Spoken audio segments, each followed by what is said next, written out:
Good morning, my name is David and we're going to go over pump maintenance, fountain cleaning and maintenance, and other delightful things. I'm just holding an example pump here. Basically this works the same way as any other pump would in a fountain that we sell. It might be a little larger or a little smaller. You have your input here and the water is going to come out the top here. You can control the input by controlling the amount of water that comes in with this. It might have a slide. There's any number of different ways to do that. And this is basically going to be submerged inside the fountain. And the only two ways that it can really be damaged, these things last forever, is if A, this gets clogged up with dirt, leaf material, flotsam, jetsam, or if this runs dry. If you're not paying attention, it's a hot, windy day, and the fountain's running and runs out of water. Those are the two ways that you can kill a pump. If you were to do so, they're not really all that expensive to replace. You just have to make sure you get the proper gallons per hour to match the pump that you currently have in the fountain. It's not a game ender per se, but very easy to maintain by keeping your fountain clean and making certain that it is full of water whenever it is operational. Alright, so today we're going to do a little fountain cleaning. This fountain here is not particularly clean, my fault, I must admit, but that's something that is important when you have a fountain. You need to keep it clean and you need to keep it full of water. You want to keep it clean so it'll look nice. You also want to keep it clean so your pump doesn't get all clogged up with filth and degradation.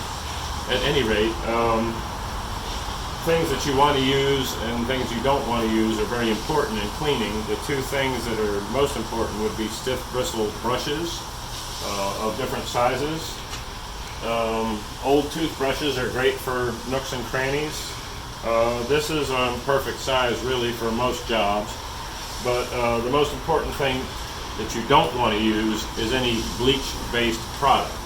Almost all these fountains have a wash, a color on the surface, much like a stain on wood, and a bleach-based cleaning product will suddenly change the color of your fountain back to the original cast stone, which may or may not have been your original plan. So a stiff bristle brush and elbow grease are the two main ingredients, also with copious clean water to rinse things off. And that really is all you need to use if you do this with any sort of regularity. If you leave things too long, various types of leaves and berries and such can actually stain the surface in such a way that you can't really ever clean it off.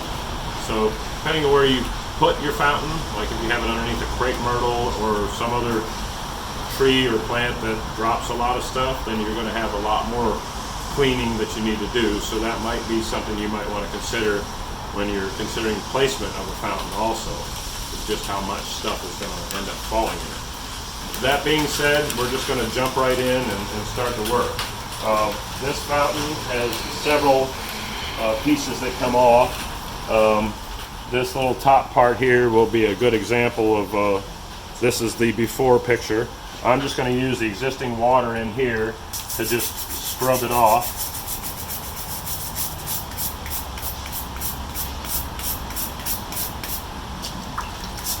You can already see, if I rinse it off here, how different the color is as opposed to being green. So that's really all you need to do. As we go down, I'll drain the water out of this particular one and clean each portion. Let me put this over here. I have on this cart just some burlap. You could use an old towel or something. This is just simply so you can avoid chipping the cast stone. On this particular one, I'm going to remove the top part like this just to make matters easier to clean. And then I can take it right over here, for example. And again, we'll just use the water that's already in there.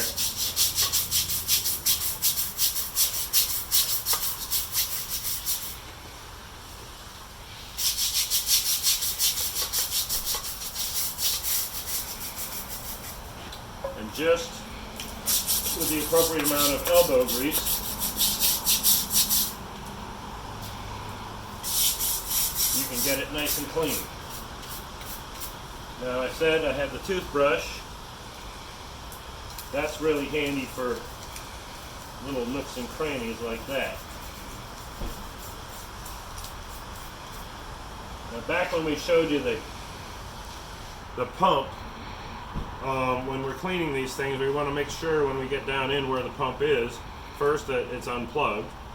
You want to make sure there's no stuff blocking the input here. So leaves, pine needles, and so on and so forth. Make sure you clean that off. And also, an easy way to drain your fountain, this is going to go through a plug, a rubber plug like you used to have in chemistry class. And all you need to do is dislodge that plug and the water will drain out of the fountain. In this particular fountain here, you can already see perhaps that we have quite a bit of particulate matter that's just, so that's going to be even more so down at the bottom. And so a lot of that will go out when I pull the plug.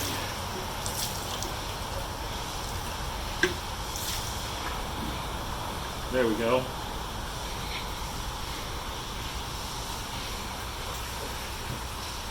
You were wondering what I was talking about with the plug.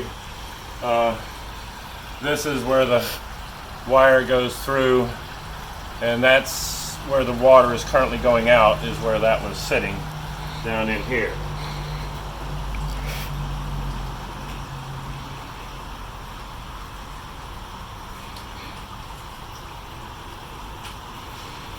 This is the kind of stuff that will do a good job of clogging up your pump input.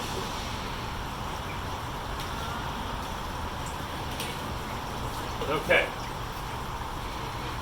So now you can get a better look at what we're talking about filth-wise.